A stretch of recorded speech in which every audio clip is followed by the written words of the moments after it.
The thing about life from a money point of view is that quite often the people that end up being wealthy are not the people that have earned the most money. You can have a GP that earns multiple hundreds of thousands of dollars a year.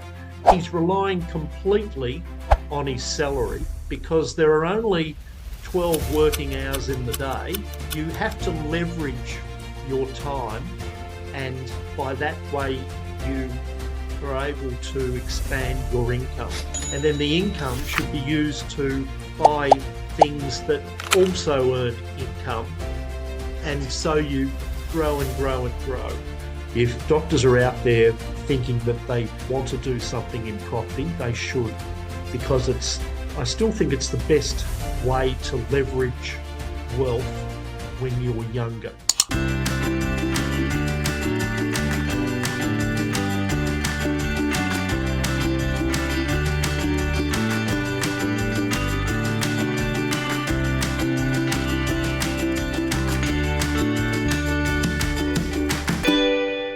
Back to the Scale My Clinic podcast. I'm here today with a very special guest. Sometimes in life, a person enters your story and you don't realize until much later how pivotal they were. And today I'm talking to Dr. Phil Brown, who's a chiropractor, general practice owner, and the person who first brought me here to Australia.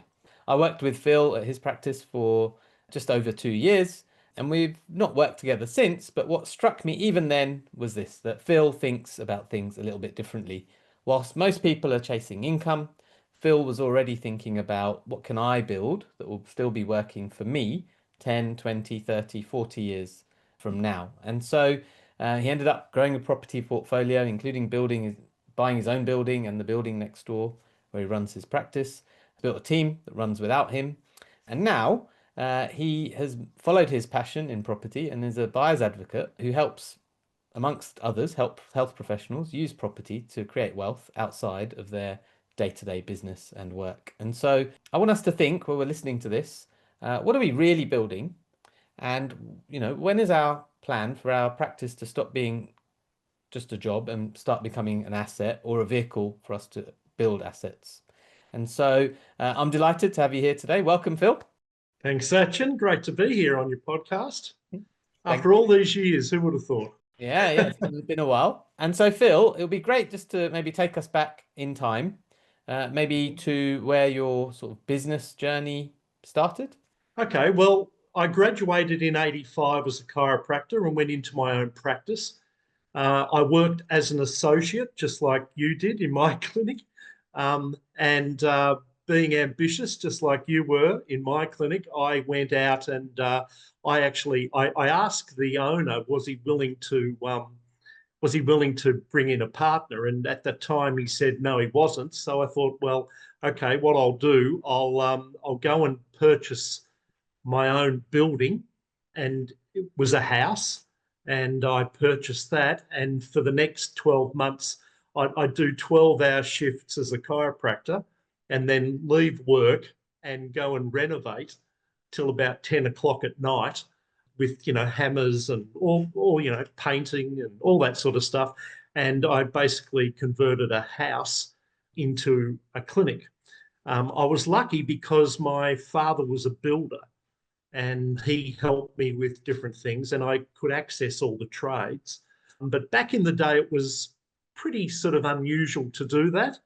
I remember being at a seminar and one of the chiropractic ladies taking the seminar said, you need to have a nice looking clinic and everything. And she said, if you really want to see a great clinic, go and see Phil Brown's clinic, drive past.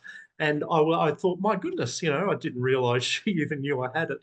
But I moved into there and then I started to work a lot. In fact, I worked for 5 years without ever taking a holiday.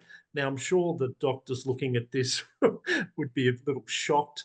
I took Christmas to New Year, but I was scared to leave the practice because when you start a practice, you think if I leave, all my patients are going to go, even if I go for 2 weeks holiday. So it was 5 years until I took a break. But in that part of the story, I thought I'd increase my catchment of new patients. So I went and worked in a medical centre 2 afternoons a week, and I think a Saturday morning back then. And in fact, that sort of opened my eyes to medical practices, because they were, different to being a chiropractor, or I suppose a dentist or a physio, or, allied health practitioner. And then when the manager left that practice, subsequently, about 3 years after me doing my small shifts, I said to her, would you ever think of working for me? And she said, in a heartbeat. So I set up my own medical practice.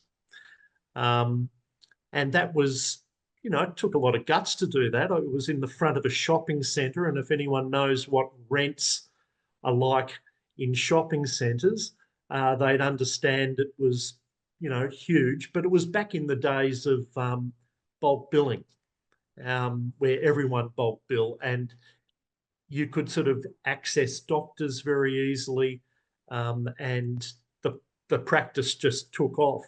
Although, interestingly for your doctor viewers here, there came a lot of problems which I'm sure they relate to, and that was, you had a doctor on and a receptionist, and then if you wanted to get a little busier, you had to get 2 doctors, but then you needed 2 receptionists, and then you needed shift doctors, but you needed 2 receptionists and someone in case they were sick.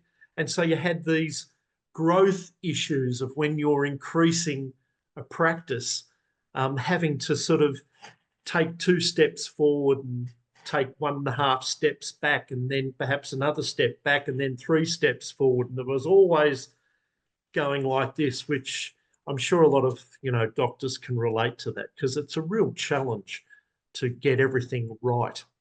And then what happened is, I had the practice in the front of the shopping centre, and I was paying exorbitant rent, but of course you're paying for that patient walk past clientele, which built the practice up.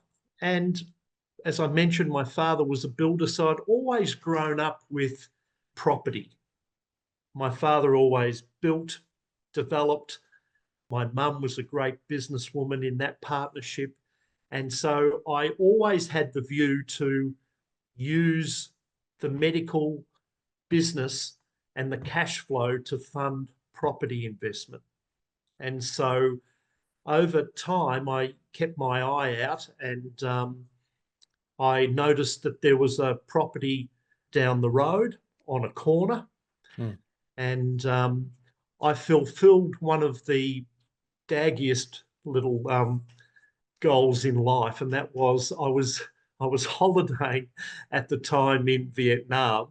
This is a little bit wanky, but I was holidaying in Vietnam. I remember I was walking around the pool, and at that time negotiating on mobile phone, and bought the block when I was overseas. And I always thought that was a bit of a J.R. Ewing, Dallas sort of moment. I then went through the whole planning process and built the clinic, which you were familiar with, because that's the clinic that you actually came into in 2009, I think it was. Yeah, 2008. So tell me about that. So Yeah. you had this practice, you'd had it then for how long?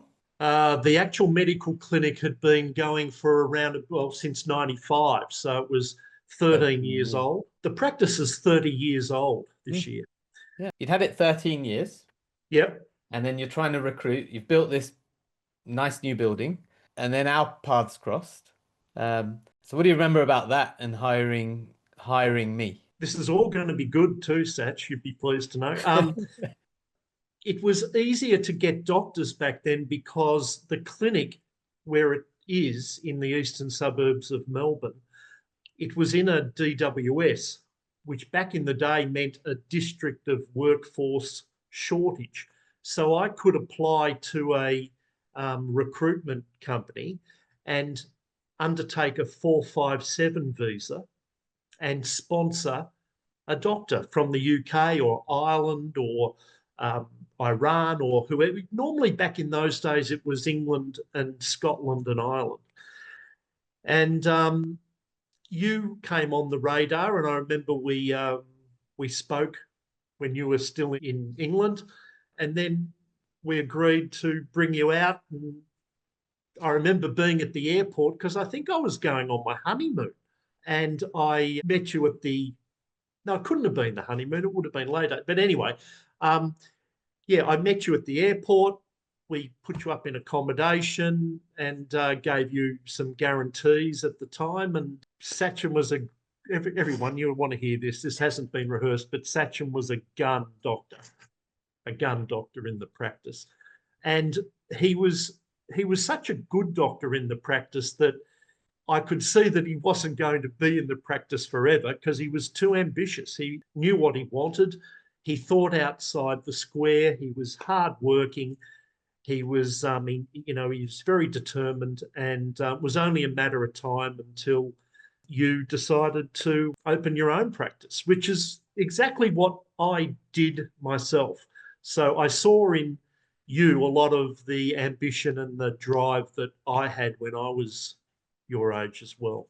Cool. And so one of the things there is you engage an agency, and obviously it's a significant investment. There are people who worry about that. What's been your experience of recruitment with agencies and without agencies? How do you think about it? It'd just be interesting to hear. Well, a lot easier back in the day. It's virtually impossible now. I'm looking for doctors in my own practice and can't find them.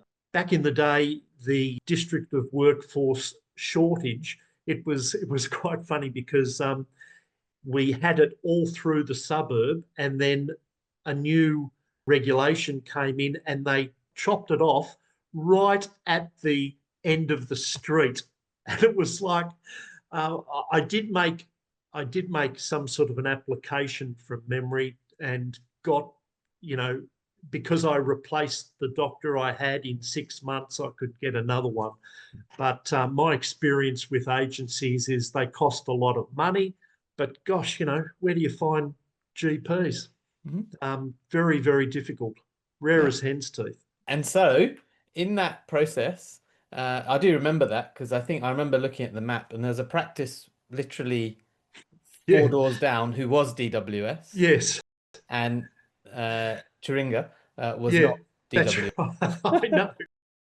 Then I ended up getting a dispensation, but then the next time I went for a dispensation, they said no. And then if you looked at in the old days, the DWS, it was virtually the whole of, precluded with basically the whole of Melbourne. If you had a practice in, Upper Mudgee West, you may have got a doctor. But then the irony is that a lot of doctors don't want to join a practice in Upper Mudgee West. They want to be near the city. They want to be near services and transport and entertainment, and they want their kids to go to good schools. And often Upper Mudgee West doesn't have all of that. So there's the paradox that you're trying to get doctors, but they won't go to remote areas. They go to metropolitan Melbourne, but even now I find that a lot of GPs, they want to be in areas that have high socioeconomic areas, and that's because they want a high proportion of private billing. And it all comes down to dollars, as everything does in life, and it makes it difficult. Really does. I might go back to some of our conversations back then. You obviously had something in your mind that you were trying to build. I remember us talking, and you were very much into growing your property portfolio, investing or adding value. If you got in a time machine and went back to that time, what was in your mind from early on in your journey? You said you had in your mind early that you were going to use the cash flow from the business to fund property and development.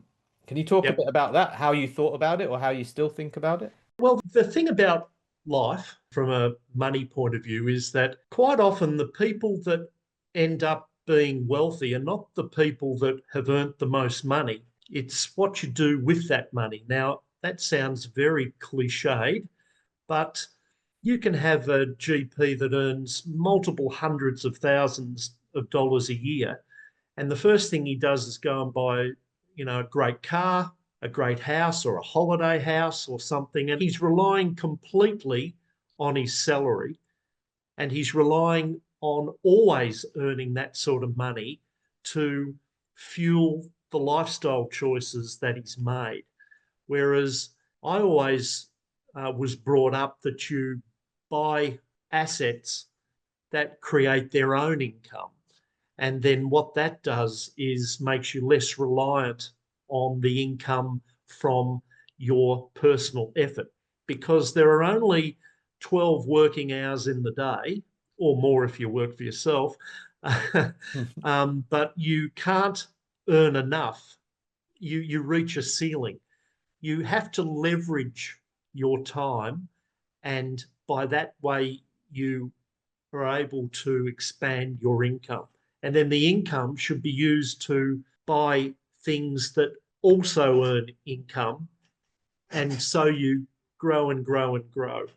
It's a bit like if you're a farmer, you have 2 sheep, you let them breed, and you've got 5 sheep, and then they produce wool and everything, and then they breed, and you end up having a whole number of sheep that produce wool and mutton and whatever. But eventually you have a broadening of your asset base, and that allows you to increase your wealth. One thing I've always said to my clients is that property seems to go up. Well, it hasn't recently, but historically it sort of doubles every 10 years. So if you have $1 million in property and it doubles in 10 years, you've made $1 million. But if you've had 5 million in property and it doubles, you've done just the same amount of work, but you've made 5 million. So the idea is to increase your base, and you do that by buying assets and not spending your money on depreciating assets. You spend money on appreciating assets, and you use your practice to do that. Got it. And so that's really useful. And so going back to those early days, obviously you're in the practice, but you were thinking way beyond it. I think it seems like, from my knowledge of you, quite early on, the practice sort of was running without your sort of deep involvement. Yeah. Well, not being a GP, hmm. The practice had to run without my deep involvement. So I was there at the time when I was still practicing as a chiropractor. I'd go up there just to keep an eye on things and to the clinic as well. But I relied on some of the key doctors, and I also relied on having a good receptionist or manager to run the clinic. The issue that your viewers might be interested in is the problem that you have as a non-GP owner versus being a GP owner. And the problem I've always found, or I've got around it obviously for 30 years, but the problem is that it's hard to influence the culture of a clinic when you're not there all the time and you aren't a GP, being able to say, you don't do it like that. This is what I've found you do. This is much better. When you're a non-GP, you can't go into your own practice and say to the GP, you don't do it like that. You do it like this. You may be able to sort of mention a few general ideas that have overlap with you being a healthcare provider, but you can't go in and sort of, you're not in the lunchroom every day. You're not giving out the good vibes. You're not revving up the team. You're not having as many informal meetings because, number one, you're not there. And number two, you aren't a GP. So you don't really have you don't have 100% cred when you're talking to a GP about what he should be doing to improve his practice. Because he'll just say to you, with some justification, although not 100% justification, but he'll say, well, I'm the doctor. That's the way I practice. And you go, yep, okay, yeah, it is. I'll give you that. That is an issue, although the doctors looking at this podcast will obviously, won't relate to that because they'll be in the clinic. And they should use that opportunity to do all of that sort of culture work constantly. They should be putting a good example forward, having an open communication. And I'm sure you talk about all those things in your business because that's what you do and you do it very well from what I've seen. So just an interesting observation from a non-practicing GP owner. Yeah. So if you're not present, then it's really hard to establish culture. And then Yep. even if you are present, how do you mold the clinical side? They're interesting challenges to overcome. So Yep. in those early days of ownership, Yep. if you reflect back, what did you get wrong? Well, inherent in what I just said, I was forced to let a few GPs go along and do what they wanted a little bit too much. And I remember I had an issue with one of the GPs, and I found out that he had a little bit of a dependence issue.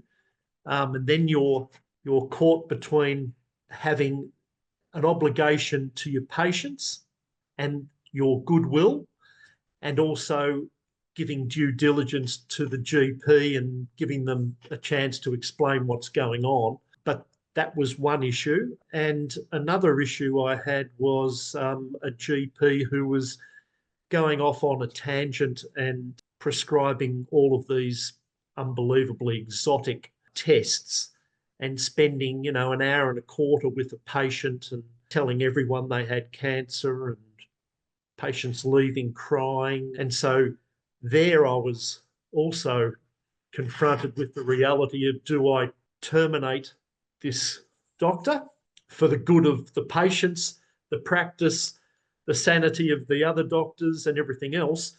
But in doing so, it was obvious that I was doing it in a way that didn't go through the complete chain of events that you needed to. But in the end, I was vindicated anyway. So that was fine. But those were challenges, and they followed on from what I was talking about before. Whereas if I was the GP, I would have picked up on different things and not relied on my staff telling me something was wrong. I would have seen it myself. Absolutely. Yeah, that would have been quite challenging. But It was. what I'm sensing is that you had to make the call to let people go. I had to make the call. And yeah. sometimes you've got to make a call, even though you know that it's not watertight in what you've done, but what can you do? If you don't make that call, you're going to get a legal implication in some other direction coming at you. So I made that call, and fortunately, it took a little while to resolve, but I did win in the end. So that was a good thing. Absolutely. And I suppose as a owner, sometimes, your business needs the cash flow, which is the reality.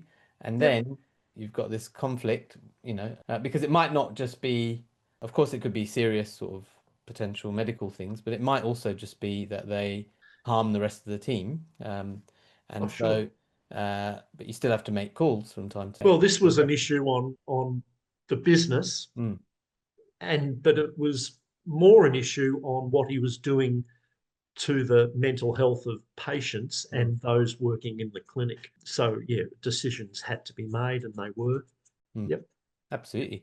Yeah. Cool. So I've got that. Let's talk property. Good. So it's my favourite subject.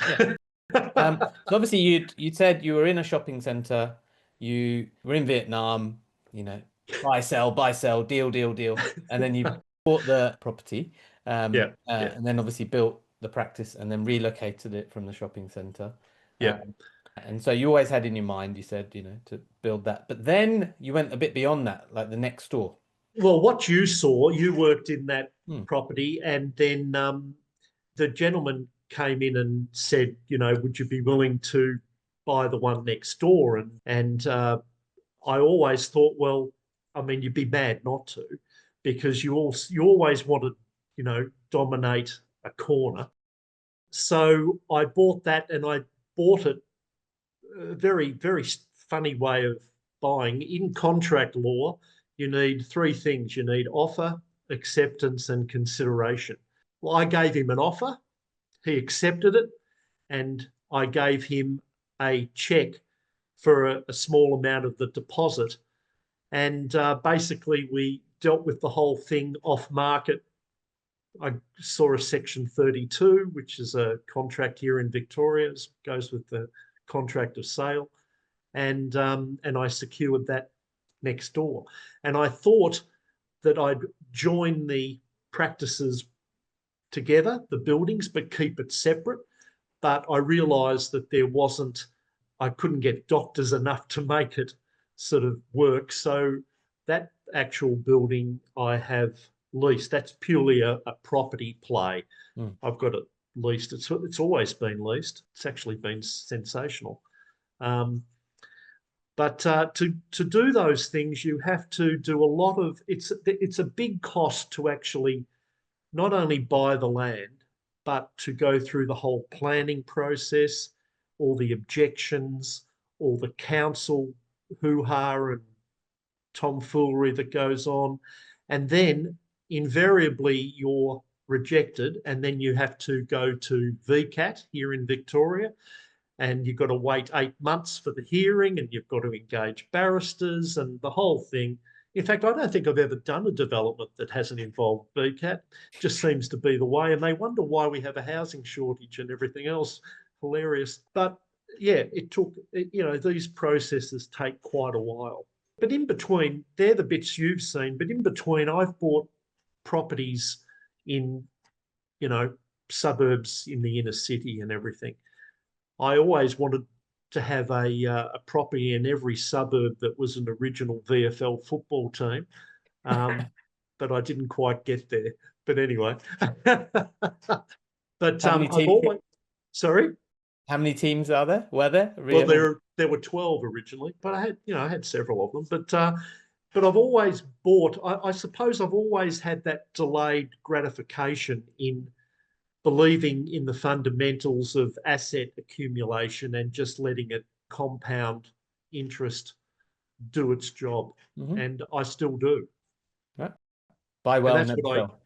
Yeah, and that's what I enjoy, helping doctors and actually particularly professional people who don't have the time to, or perhaps even the knowledge of what to buy, to actually take the hassles out of it and buy things for them that I know give them their best chance of accumulating in wealth.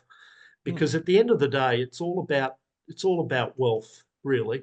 I mean, of course, you have your satisfaction at work and you have all these other things, but there's no point just spending your money as you go along. You've got to create standalone things that build wealth. I always say to people when they say to me, how come you retired from being a chiropractor 10 years ago?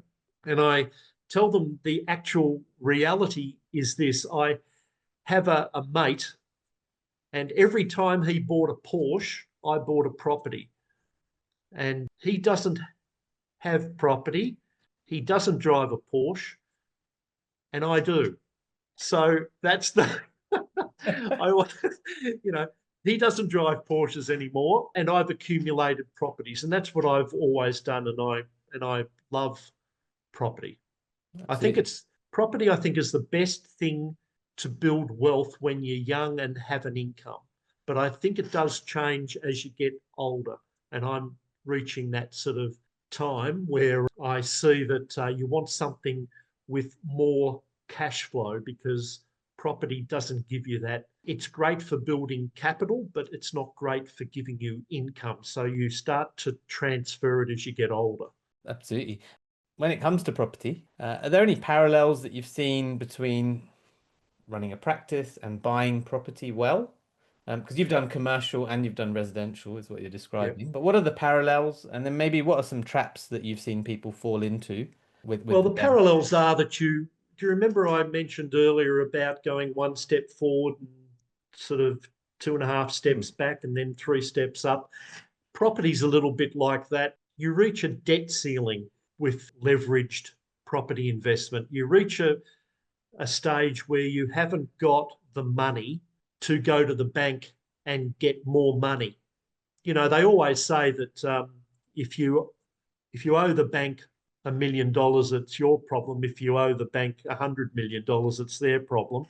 You always want to owe a lot of money, but you have to have the income to pay for the interest. And if your income doesn't increase, then you reach a ceiling where you can't go any further.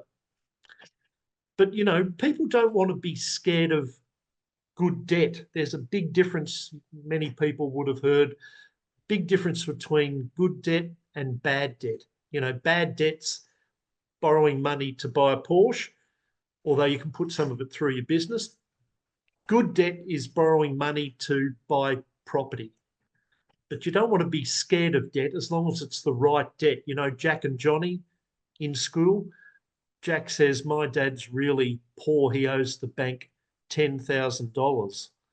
And Johnny says, that's funny. My dad's really rich. He owes the bank $10 million. So you don't want to be scared of debt, but you want to be scared of bad debt. So the parallel is that you do find that you get wealthier and then you can't move anymore. And then you have to increase your income somewhere to go to that next level, or you've got to rationalize your investments. So that's a fairly, you know, that's a commonality. Property investment, you know, it isn't for the faint-hearted. It's for people who got time. As they say, wealth goes from the people who are impatient to the people that are patient. And Like it. I'm coming out with a lot of proverbs today, aren't I? Do you like all that? And so let's talk about traps. Like you've seen, you said, you know, you obviously you work with quite a few professionals now, helping them start to get into or build wealth through property or acquire properties. Yes. What traps do you see that people fall into? Yeah, the big one is buying the wrong property. Right. Buying, you know, and this is just general, it's not financial advice, it's just general comments. But people who buy apartments off the plan, apartments that are in a block of 250, I'm talking about, and they've got concierge and conference rooms and swimming pools and everything. And they just don't go up in value because there's no scarcity. There's no scarcity value. You always want to try and buy land. So if you are going to buy an apartment, you always want to buy an apartment that might be in a block of 4 or 6 that's on a very expensive piece of land. And therefore, you know that if you divide the value of that parcel of land by 6, that's your intrinsic value of what you've got. Because invariably over time, the value of the bricks and mortar decreases and the value of the land increases. So the more land you have in a good location, that doesn't mean buying a house in Upper Mudgee West on 50 acres. That may not go much either. But if you buy something in the, you know, middle inner ring of capital cities, that always helps. So that's the biggest mistake. And the other mistake is that they buy things and they're too emotionally attached.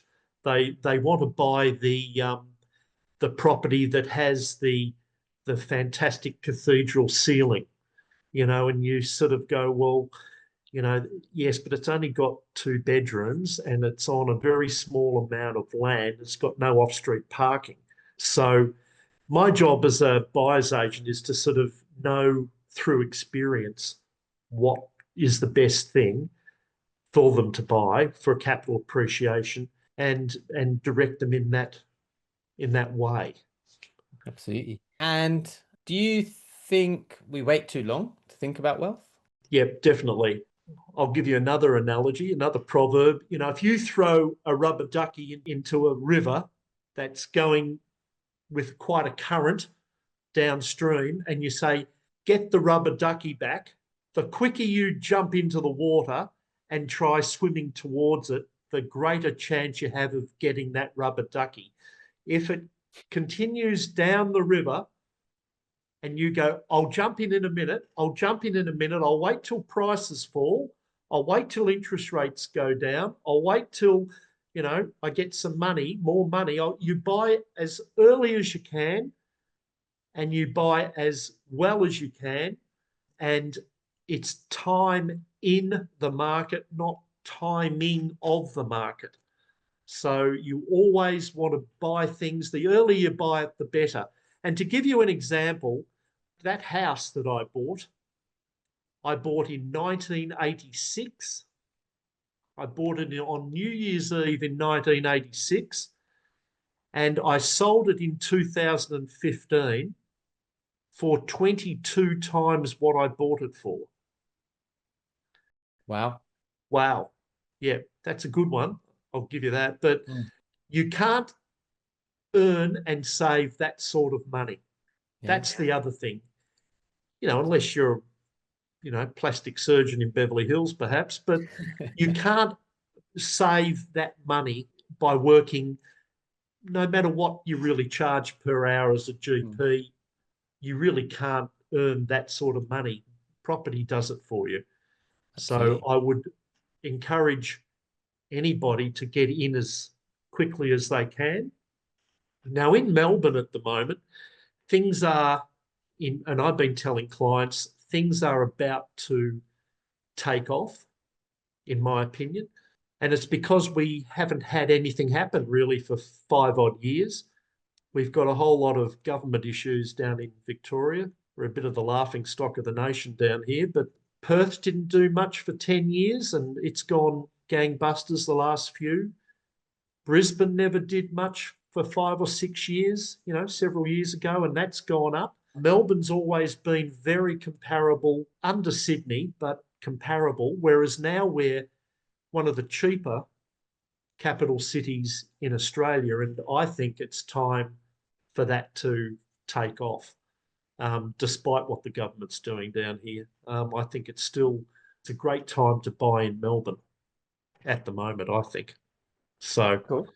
If doctors are out there thinking that they want to do something in property, they should, because I still think it's the best way to leverage wealth when you're younger.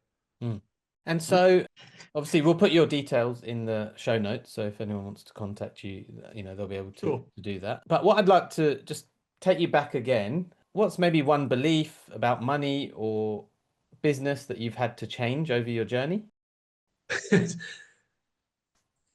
It's hard to get rich and it's hard to keep it. I've got mates that I hang out with, and they tell me that just on one of their properties, they're paying nearly 400,000 a year in land tax. Right. On one property. So I used to think it was, you just go to the bank, you get money, you buy it, you wait, it doubles in 10 years, you do it again, you do it again. And that did happen, I might.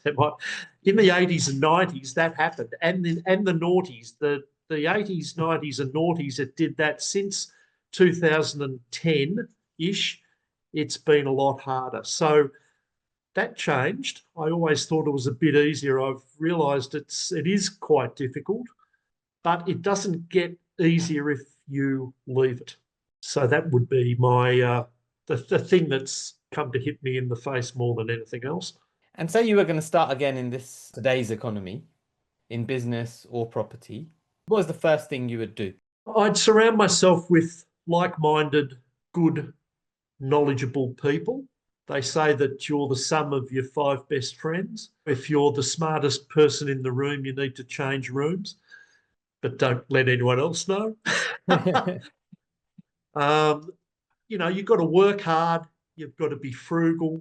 You have to do the initial saving, and then you have to move into leveraging and using other people's money, OPM, to increase that foundation so that time can make you wealthier. But you have to obviously work hard, save your money, have good habits, and surround yourself with people that are knowledgeable and educate yourself all the time. I could show, I could get a little camera and go around my study here, and I have dozens and dozens of books about property, positive mindset, working hard, investments. In fact, at one stage, I virtually completed a grad dip in applied finance and investment through the Securities Institute back in the day, just to give me a rounded knowledge of finance and everything else. And, you know, for someone who isn't in that industry, I think I'm actually quite literate. I'm financially very literate. So those are the things that you have to do, because it just won't fall in your lap. You have to work at and focus your mind at trying to change your habits and starting somewhere. Put a shovel in the ground somewhere. Yeah. And sometimes people don't start because they're scared. Yeah. Well, part of that's to approach people like myself, people who are knowledgeable and have done it before. As I said, I've been buying property since '86. And even when I was a chiropractor, I used to go on Saturday mornings and just go to different auctions in the, you know, around the city, to the point where the agents used to look at me and go, you know, who are you? I'd be at, you know, 5 auctions on a Saturday morning. You need to surround yourself with people that have done that, because doctors don't have the time. They're in practice. They haven't got time to go to a 5:30 open for inspection on a Wednesday afternoon in North Fitzroy. They're working in Kew. They're working wherever, in Templestowe as a GP. They just haven't got that time. So you surround yourself with good people that can then network for you, you know, brokers, solicitors, you know, those sort of people that you require when you're doing something like this. But if you have a broker work out the numbers and everything for you, then it's you know, that's when people come to me and they say, I want to spend $1 million. I've got this much as a deposit and I've got pre-approval to buy something for $1 million. Find me something for $1 million that's going to give me the best opportunity.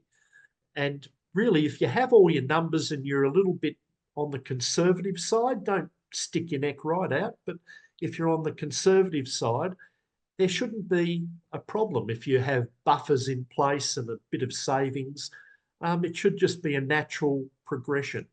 But you have to really surround yourself with good people. And the amount that it costs to engage people, you can earn much, much more than that and save more than that just by having someone like me at the auction buying it for you and saving you 50 grand.